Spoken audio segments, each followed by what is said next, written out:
Valentina Guécha, qui ne nous rejoindra pas non plus en live, mais avec laquelle nous avons préparé cette conférence préenregistrée, particulièrement intéressante. On a une vraie compréhension de ce que représente le problème de l'apnée du sommeil chez les jeunes enfants. Après avoir vu cette conférence-là, vous ne pourrez plus dire « Ah, je comprends que l'apnée du sommeil, c'est quelque chose, mais j'ai du mal à me rendre compte exactement qu'est-ce que c'est et quel genre de problème est-ce que ça crée réellement ?» Je pense qu'après avoir vu cette conférence sur Preventing Diagnosis and Patient Management for Integrative Approach in Dentistry, il n'y aura plus de doute sur tous les problèmes liés au sommeil chez l'enfant et à la respiration. Hi everyone, my name is Valentina Gech, and first of all I would like to thank the organizers of this meeting for inviting me here today, and special thanks for Frogmouth team for high-level support of the speakers. For those of you who don't know me already, I'm a president of the International Association IMTMD, Professional Alliance of Dentists, Myofunctional Therapists, Hygienists and Educators, united by the idea of integrative approach and its practical application. I am involved in the work of Education Committee of the Academy of Dentistry International and responsible for the development of preventive policies. I'd like to present to you today a different view of a dental patient. My talk is particularly relevant to those of you who are interested in preventive and integrative approach in dentistry. These children look quite healthy, right? But most of parents just do not know that the open mouth, dark circles under the eyes are signs of airway problems which can lead to frequent respiratory diseases. Hypotension of the oral facial muscles results in the misaligned teeth, tongue thrusting, teeth grating, facial pain, speech problems, fine motor skills, mouth breathing, sleep apnea, stomach aches, and other consequences for the global health. Suppose you are all familiar with and use various forms of dental imaging to get as full picture as possible of the various structural issues you will be facing before moving into your treatment plan. But what about the non-dental and non-structural issues that are often either the cause of the problem or else an executory factor? These evaluations give you an excellent picture of what you can't see dentally but can certainly identify physically or psychologically. It is the additional data that will allow you to plan your treatment in a way that addresses the underlying issues as well as the symptoms. The purpose of this lecture is to give you an overview of behavioral imaging, which is the critical missing element to complete patient care.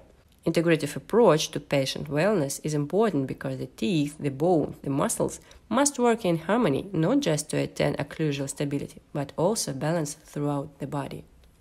The body can survive for 8 to 21 days without food and water, and up to 2 months if there is access to an adequate water intake. But between 30 to 180 seconds of oxygen deprivation, you may lose consequences. At the 1 minute mark, brain cells begin dying. At 3 minutes, neurons suffer more extensive damage, and lasting brain damage becomes more likely. At 5 minutes, death becomes imminent. I'm sure they wouldn't be happy to see themselves like this, but this is the only way they can survive. You may have heard about pediatric sleep apnea. If not, let me just show you how that goes. The rhythmic breath that you heard behind the scene is the breath of his mom, who had the nerve to make this video.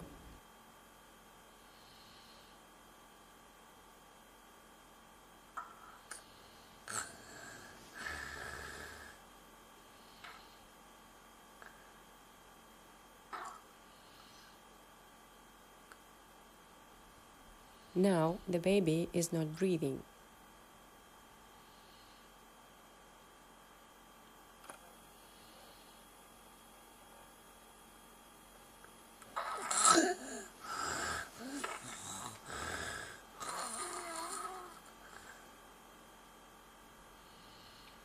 And here is no breathing again.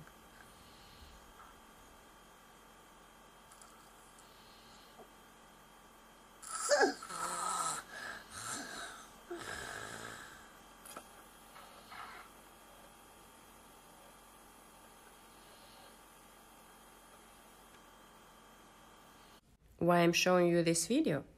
This policy statement aims to highlight the importance Role of dentist in prevention, early screening and treatment of young or adult patients with SRBDs by establishing effective interprofessional collaboration with medical sleep doctors, and was published in 2018. Breathing is a basic element of health. If it's broken, there are trade-offs resulting in certain compensation in the body, which eventually become permanent habits and chronic diseases in all systems of the body.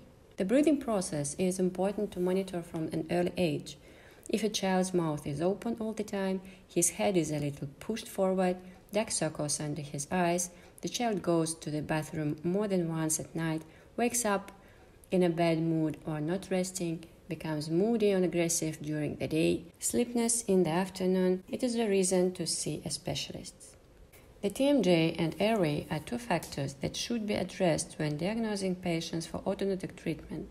The problem is illustrated in the next short video. Airway and TMJ. The normal way to breathe is through your nose. As we grow and develop, certain things such as pollen, cow milk, and other variables can cause an allergic reaction, causing the lymphoid tissues known as tonsils and adenoids to become swollen. As the tonsils and adenoids become swollen, they develop into an obstruction for nasal breathing, and slowly mouth breathing begins to be the primary intake of air into the body. In order to breathe through the mouth, the lower jaw comes down, the tongue comes off the palate and settles on the lower teeth.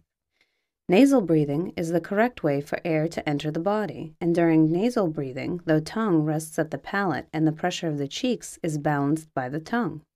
During mouth breathing, the pressure from the cheeks is unopposed by the tongue. The oral system becomes unbalanced and results in the deformation of the upper jaw, creating a V-shaped arch as opposed to a correct U-shaped arch. This also produces an incorrect swallowing function. Upon swallowing, the tongue rests on the lateral teeth, hindering normal tooth eruption, causing a lateral tongue thrust. A constantly open mouth causes the incisors to over-erupt.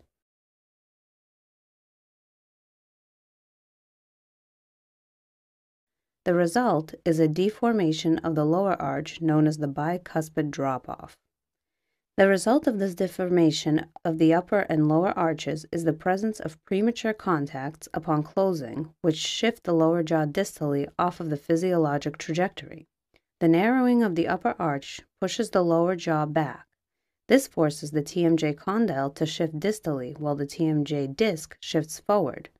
Upon opening, the disc can shift onto the condyle to restore the TMJ's correct position, reduction of the disc, and then shift back to an incorrect forward position upon closing. This is what causes a reciprocal click. In addition, the muscles could be in a state of hypertonus or spasm, which can result in tension headaches.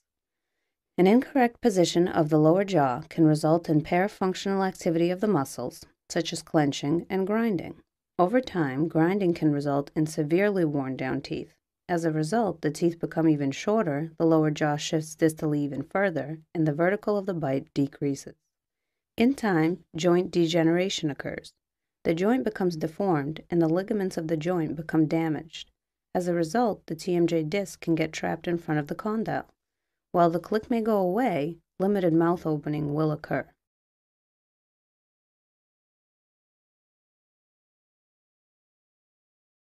A distally shifted jaw and tongue positions result in even further restriction of the airway. In order to open up the airway, the neck moves forward and the head tilts backwards. This stresses the spine and fatigues the neck muscles, which results in neck, back, and shoulder pain. There is no effect without a cause. What you can see in your dental chair is a branch of effects, and your expertise and skills are called on to fix those effects. And we have to make a question. When did the problem appear? Why did it appear? Why is the child snoring? Why are teeth crowded? And this leads directly to my next point, entire body assessment. So let me give you a brief overview of the non-dental assessments using traditional but updated diagnostics. We use the same tools, but we take as much information as possible to find the best solution for each case individually. It also allows you to optimize consultation with colleagues. So we document very carefully the function of airway, the posture of the head and body, the function of the facial and masticatory muscles, as well as the resting position and the function of the tongue.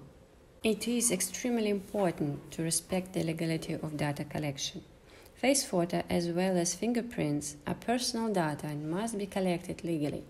Do not use personal cell phones for this. Also, using a professional camera will help to avoid distortions of space and proportions, which are so important for diagnostic.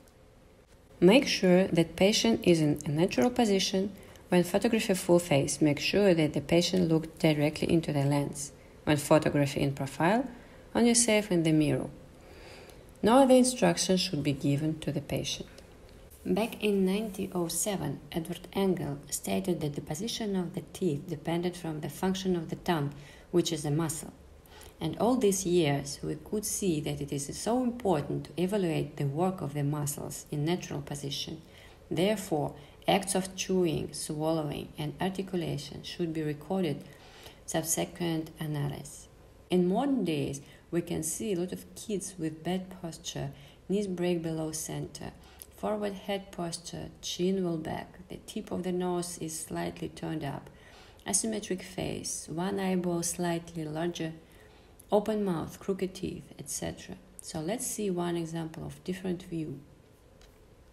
The scientific community acknowledges that the oral breathing have a role in the etiologies of malocclusion, can be a cause of changing head posture, and their association is confirmed herein.